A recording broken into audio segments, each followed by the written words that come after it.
Hi, Andrew. Hi there. Now, what time is it over there at the moment? At the moment, it's 1:45 in the afternoon. We're expecting in 6 hours, 8 p.m. our time, midnight UK local time, for the operation to start. The first paramedic to be sent down the shaft to start the operation, brief the miners, and on the return journey of that capsule, the first miner to come to the surface. Now, how long have they been trapped down there, Andrew? They've been there now 69 days. 5th of August was when the mine shaft above them collapsed. They've got a fair amount of space down there. They've been able to jog and keep fit and move around and have different areas for sleeping and latrines and preparing food and so forth.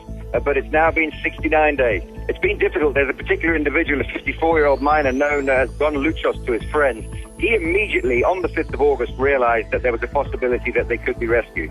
So for 17 days, he maintained morale. He got the men to ration whatever food they had down there. He got them to split themselves into groups. He got them to get into sort of a routine during the day of moving around, of cleaning up, of even doing a little bit of mining as well, anything to keep them busy. Day 17, the first probe came down to the chamber where they were, and then they knew that a rescue operation would indeed be coming. But those first 17 days alone in the dark were the toughest, I think, for the miners. Since then, of course, they've had, since that 17th day, they've had radio communications with the surface, and so they've been able to play their part in staying up to date with the rescuers above ground, talk to them about how they're getting on, send down messages of morale and so forth. And that communication has been what's kept them stable and their morale up for the continuing days till now. Are they aware of how many people are actually up there trying to help them and how indeed the world is watching them at the moment? Yes, indeed. They've been sending stuff down to them in tiny capsules that they call palomas. They call them doves. And they shoot those down a tube, and that's been sending them folded up all sorts of things, letters, information, change of clothes, foodstuffs. They've got a small screen down there that they've managed to, a projector down there, they've managed to watch some of Chilean television from time to time, although psychologists have been limiting what they watch in case of getting their spirits too high too early, or in case of getting them depressed about the enormity of the task ahead. Now, obviously, you said that they're starting to come up from midnight tonight. When was the original rescue date? When was that target date originally set? It moved all the time. I think, first of all, that the big challenge was, one, to find the miners, which they did after 17 days. And then they decided on three different types of drill, started to drill 3 different shafts down. At that point, they were talking about after December. And then, as one drill started to make fairly good progress, they said, well, it could be a bit earlier than that. And about 3 weeks ago, as the middle drill B as it's known, a T130 drill used mainly for the oil business, built in Pennsylvania, when that started getting close to the bottom, they thought, hang on, this could be a lot quicker, and the word went out that it could be the end of October, and now it's only the 12th, and they're looking at a final date now. Now, are they rushing things, do you think, to try and get things ready for the president? Because, of course, he's arriving this evening there, isn't he? It's really easy to think that perhaps President Pinheiro, who has a meeting in Europe on the 17th, has put pressure on the rescuers to get this thing sorted before he leaves the country so that he can be there when the miners come up. I obviously don't know the details of the communication between Santiago, the capital, and the miners here, but the impression that we get very clearly from the mining minister, Lawrence Goulburn, who briefs us every day, is that they are taking safety very seriously. And I don't think these are the kind of guys that would allow someone to rush them because it was expedient politically. Because they know also that to rush it and fail would create an enormous political backlash in this country. Absolutely, especially with the whole world watching them. How many countries are involved in this rescue operation? Principally, most of the engineers on the ground are Chilean. There are some Canadians involved. There are some Americans that were involved in helping operation of the middle drill B, that made the shaft in the end. A lot of the guys in Chilean mining have experience of working in the States and other mining countries as well. One of the guy running the drill B, I spoke to him earlier on. His English is very much an English learnt in somewhere like Texas. So there's been a fair amount of information exchange, I think, by the experts.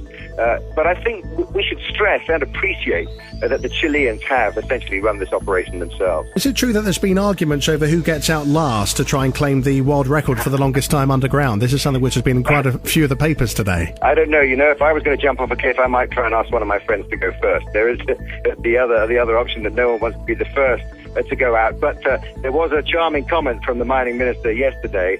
He said that the miners are more relaxed about this rescue operation than the rescuers are. The impression we get from that comment is that morale is pretty high. There are about 10 individuals, we're told, down there who have come to the attention, let's say, of the medics on the surface. They're concerned about the miner because of pre-existing health conditions like hypertension or high blood pressure. And some have been reported to be, losing spirit from time to time and getting a bit down. They are alerted to those 10, and they'll be in the middle of the 33 as they come up. The youngest and fittest, I think, will come first. Then those 10 will come up. Once they've seen the operation run successfully a few times, that would calm them down, one of thought.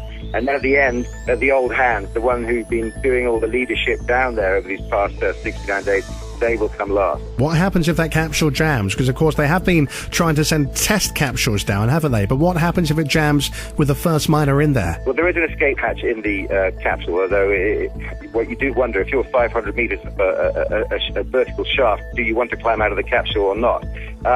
The rock of the last 500 meters down, which is a vertical shaft, that's all described as confident rock. That means, as far as the mine is concerned, solid rock. So when the drill bit went through it, it created a fairly smooth surface.